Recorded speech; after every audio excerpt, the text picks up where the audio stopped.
Seoul City.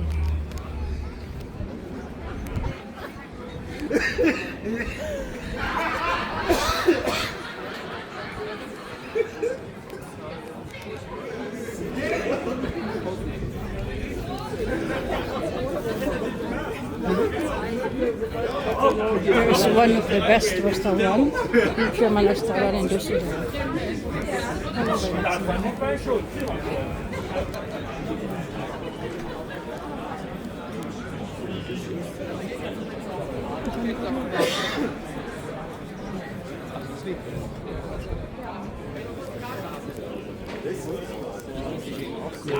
Noon, kapag umuwi ako sa Pilipinas, pagbalik ko dito ng Germany, dito ako kaagad dito pumapasok, kumakain ng German food.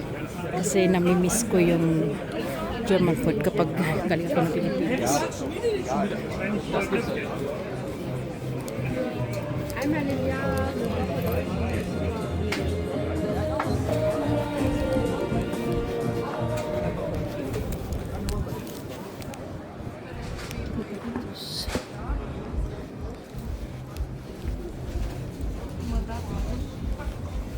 Finish, honey. I really ate a lot and we took the lunch a bit late.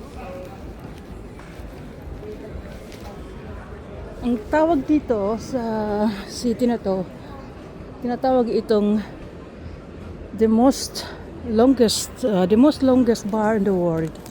Kasi mahaba yan po yan, puro yan sila restaurant tsaka inuman, ganun.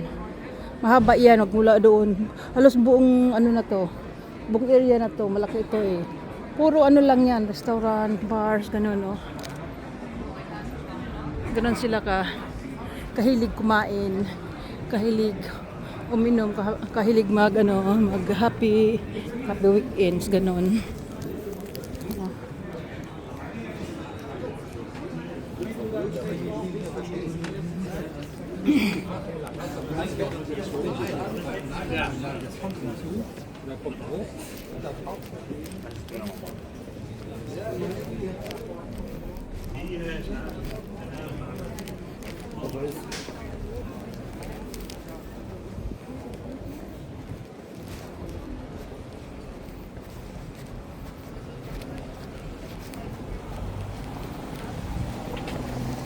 Open na yata yung yung Christmas market.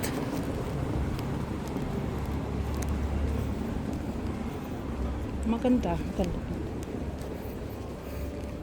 Super. Tsaka malinis. I am blessed na dito ako nilagay ng Diyos. Dahil pala sa aking mga missions na kailangan gawin na dito nagmumula. So, lahat ng mga hakbang natin dito sa mundo ay lahat may dahilan. Lahat may dahilan. Kung may mga bagay na nagiging negative man yon. So, tayo din talaga yung maghahanap ng lunas. Kaya wag tayong bigla ng mga desisyon sa mga time na yun kasi ang lahat ay pagsubok lamang. Totoo yan. Pagsubok lamang ang lahat na kaya na kailangan mong tawiran. Kailangan mong hanapan ng lusong ng kasagutan. Tayo mismo ang maghahanap niyan para ma-solve natin. So once na nahanap natin yan at na-solve, ay marami kang matutunan doon. Sobra kang maraming matutunan at maituturo mo sa iba. At yan ay magagamit mo kahit saan ka man tutungo sa paglalakbay dito sa mundo. No? Kailangan, sabi pa nga, ang ating kapalaran na hindi dito lang man sa ating palad. Kaya tayo lang ang magdadala niyan. Walang iba, tayo lang nakasama natin ang Diyos. Kasi once na buhay pa tayo at humihinga pa tayo, ay laging kasama natin ang Diyos. Dahil ang Diyos ay nandito sa loob ng ating puso. No? Nandito sa loob ng ating puso. Kailangan kilalanin natin yon. Kilalanin. Hindi mo yan mahanap sa loob ng simbahan o saan-saan. Hindi mo yan mahanap siya. Yan ay mahahanap mo lamang sa sarili mo kapag ikay mag-isa. Pag ikay mag-isa, hindi kailangan mo rin na mapag-isa ka para makilala mo siya ng gusto. No? Makakausap mo siya. No? Kailangan mo talaga ng tiyaga. Tiyaga at magtiwala sa iyong sarili na nandyan talaga siya ng kagabay sa iyo. Kasi kung kuha mo lang sa mga aklat din o kuha sa mga salita ng mga tao, mga turo nila, mahirap sundin, mahirap subaybayan. Kailangan ikaw mismo ang makakatuklas niyan, no? Kailangan ikaw mismo makakatuklas ng ganda ng ano. Why nan kasi ba? Kailangan ikaw mismo ang makakatuklas.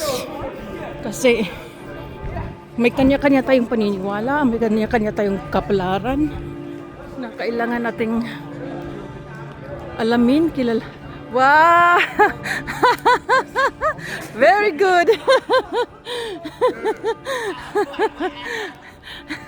My model. Oh, your mother. Thank you. Thank you. Very friendly sila. Very friendly. No? Kita nyo?